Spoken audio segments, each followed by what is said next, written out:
projetando a receita. Então, quando a gente quer fazer uma projeção de fluxo de caixa, começamos geralmente pela primeira linha do demonstrativo de resultados, que é o faturamento, né? Ou são as receitas brutas da empresa. Existem algumas formas de se pensar sobre isso, né? A gente poderia, por exemplo, pensar em fazer isso pela forma, como se diz, de cima para baixo, então pensando, por exemplo, como vai crescer a economia, como vai crescer o setor daquela empresa, qual vai ser a participação que aquela empresa vai ter no mercado. Ou, alternativamente, a gente também poderia olhar apenas para a empresa, né, para as características internas dela, fazendo isso, como a gente diria, de baixo para cima, né? Então, olhando as características da empresa, de quantas unidades daquilo que ela vende, né, do seu produto ou do seu serviço ela vende, por quanto que ela vende, né?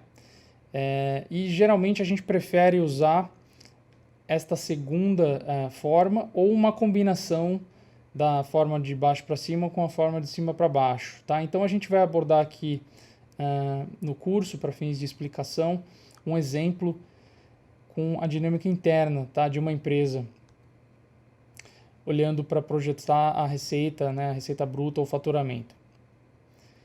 Então vamos pensar aqui por um instante, né, que a receita bruta da empresa ela é composta pela quantidade, o volume daquilo que a empresa vende, né? Então ela vende X unidades de um determinado produto, ou ela vende X projetos, ou ela vende X mil caixinhas de alguma coisa, né? Se a gente pensar numa coisa, um produto tangível, né?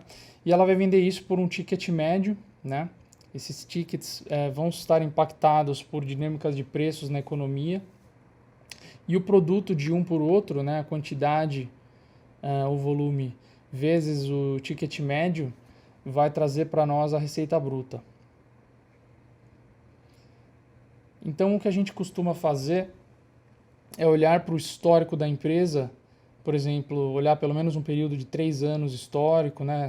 2018, 2019, 2020, e a gente sempre tenta decompor da evolução da receita da empresa, quanto disso vem de um crescimento em volume e quanto disso vem de um crescimento em função das alterações nos preços, né? Porque essas duas coisas têm dinâmicas distintas, né? O impacto nos preços estão mais relacionados ao impacto da inflação na economia, né? Então, se a empresa repassa a inflação nos seus preços ou não, ou se ela é uma empresa de forte poder de precificação, ao passo que o volume está mais relacionado à capacidade de produção, né, da empresa, né?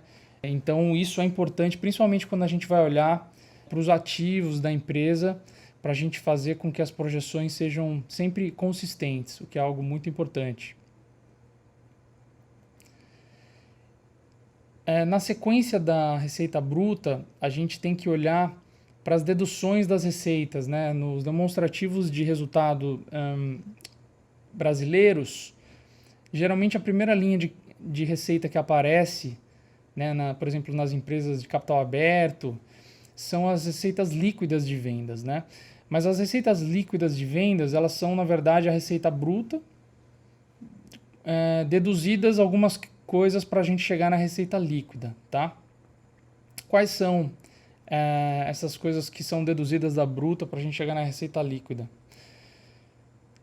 Principalmente são os impostos diretos sobre a receita e algumas devoluções e trocas que são abatimentos diretos da receita. Então, quando a gente tira esses dois itens, a gente chega na receita líquida.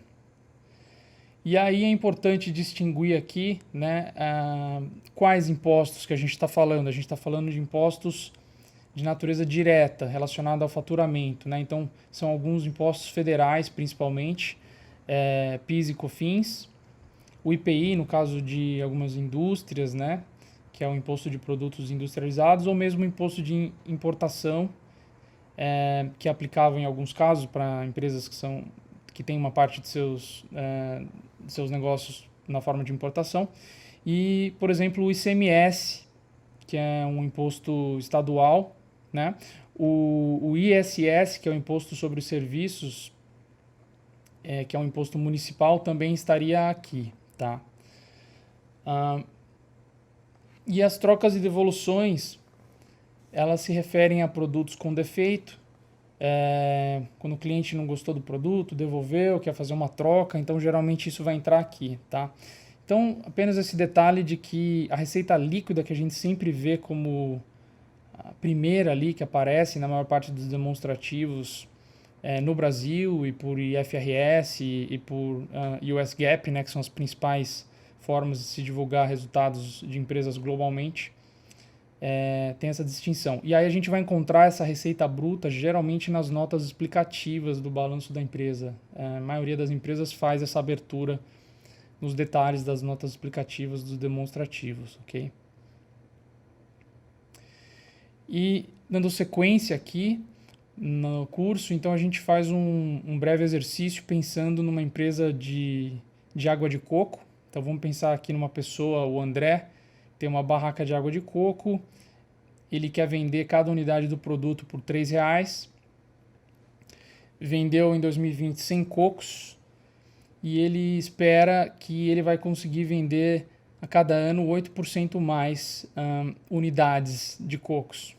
Além disso, ele também planeja ajustar os preços de acordo pelo menos com a inflação, né, para ele não perder poder de preços reais, né?